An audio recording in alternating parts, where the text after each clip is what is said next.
Okay guys, quick update on the 57 box stock 57 Ford Custom. Yeah, something like that. 57 Ford Custom for the box stock build. That's what I was trying to say. As you can see, we got the motor installed. We went racing version here, obviously. Dual carbs. We've got some piping there for the fuel lines. On the bottom, you can see I did do a little bit of weathering. Okay, some little bit of rusting on the exhaust there. You can see some weathering and rust powders on the chassis, on the bottom of the fuel tank. I need to still put in the drive shaft though, but otherwise, you know, just a little bit of weathered look. Like I said, we already got the motor. The interior was put into place. I fudged the interior. I accidentally, maybe you could see it right about there, right there, that white spot. I'm going to tell people that the owner of the car got lucky, but the reality of it is that when I was going to glue the steering wheel in, I put the glue on the steering wheel, went to put it in, dropped it, glue got on the seat and stained it. Although, the fact that the driver got lucky is really kind of a good idea, don't you think? Yeah, I think I'm going to go with that. But anyway, we put the walls on, the seats are in, the dash is in. You can't really see it, but there is a decal for the speedometer in there. Aluminum brush on the dash that wraps around to the sides. So we're in good shape with that. Next, I assembled the wheels. These are the front wheels. I went with the all black rim on a black tire. I think it's pretty cool looking. Pins in place that's going to mount it to the axles. Same with this one. I got a little crazy with the creative licensing for the backs. I decided to make them gold, or actually it's really a copper color, but I thought that those would match the decals for, you know, the gold decals for the car itself. That was a cool idea. So those are ready to be assembled. Probably do a little weathering powders on those too, give them a little dirty. Same with these, get them a little dirty, a little scratched up. So that's it for now. So stay tuned and we'll be back in a little bit for more. Okay, we're in the home stretch on the 57 Ford for the box stock community group build. So tonight's attention was all directed at the 57. Up to speed on the chassis, as you can see here. Bring in. Okay, we got wheels on the chassis, as you can see. Alright. Again, they're going to be weathered a little bit later. The rims will be weathered a little bit to show some wear. In addition to the engine, on the interior, you can see. Come on, focus. Come on. Well, what I'm trying to show you here, which you can't see, is that, hang on, maybe I can excuse me. Let's see. Focus on the toothpick. Anyway, in there's a very small decal that says Ford. All that detail, you can't see it, right? Anyway, sorry. I don't know why I turned the camera on, suddenly I'm choking. So that's, again, the wheels are on. The engine compartment, pretty much finished except for the heater hoses. I mean, not the heater hoses, but the radiator hoses. You can see you got the decals.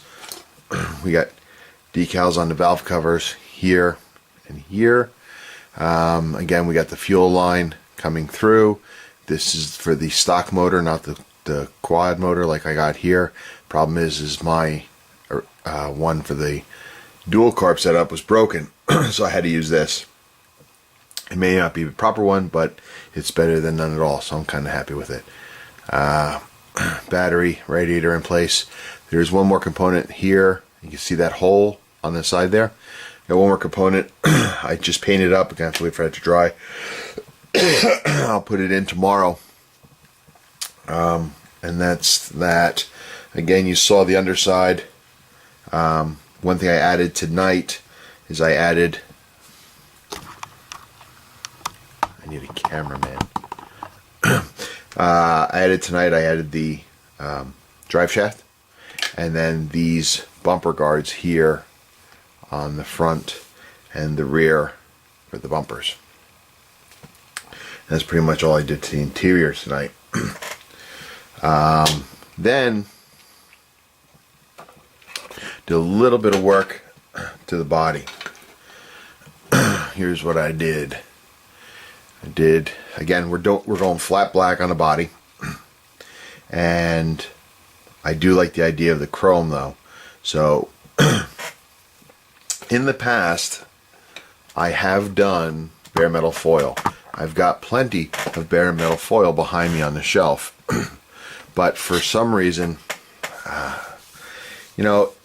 bare metal foil can look good. It could also look like crap at times. Last couple cars I did with it, like when I'm trying to do the vent windows, it just came out really bad. It was very crinkly and wrinkled, and didn't have that look that I liked. So I went out trying something new here. I got myself one of these Prismacolor pens. It's a paint pen. Got this at Hobby Lobby.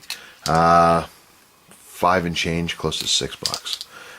Kind of expensive, but it's a paint pen. Here's your tip. Okay, what you do, keep it close for now, but what you do is you take the tip and you pump it, and the paint drains down through the tip, very much like a magic marker, and then you can go along the edges that you want, and it paints it. I didn't realize this was that thick, although I was able to get it to work. They come in, oh, actually it says it on it, broad, but they come in different widths, and you can get these all different colors and then the thickness to do whatever it is you want. This is very nice. I've heard good things about Prismacolor. There are cheaper ones out there. As a matter of fact, in my thing here somewhere, oh, here we go. I've got some other ones that I've gotten, Sharpies. They're oil-based paints, very slim tips. They work pretty well. They're a little cheaper, but I decided for the chrome I want to do this one. Again, a little bit more expensive, but the results I'm very happy with.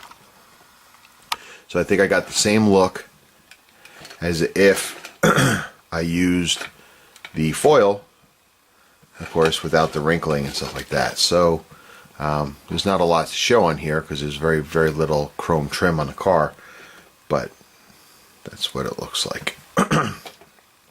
Oh, also, on the inside, this is another thing. I always forget this. I don't know what it is.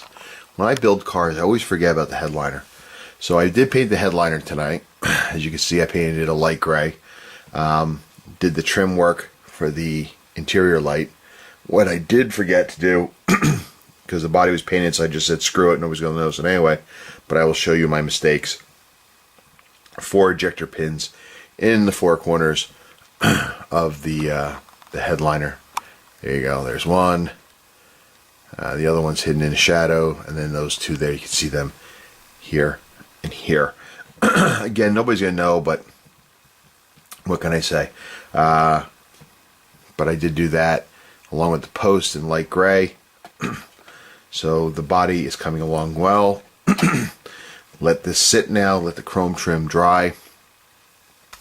I will then give it some future to seal this in, give it a gloss coat, because pretty much next, except for a couple little tidbits here and there, the heater hoses, like I explained, putting this on top, and some other pieces. We're just about ready for decals. Almost. A couple more days. What's today? Tuesday? Hopefully, maybe by the end of the weekend, I'll have this done. We'll have to see what happens. God, excuse me. But anyway, that is where we're at right now. So, until next time, be strong.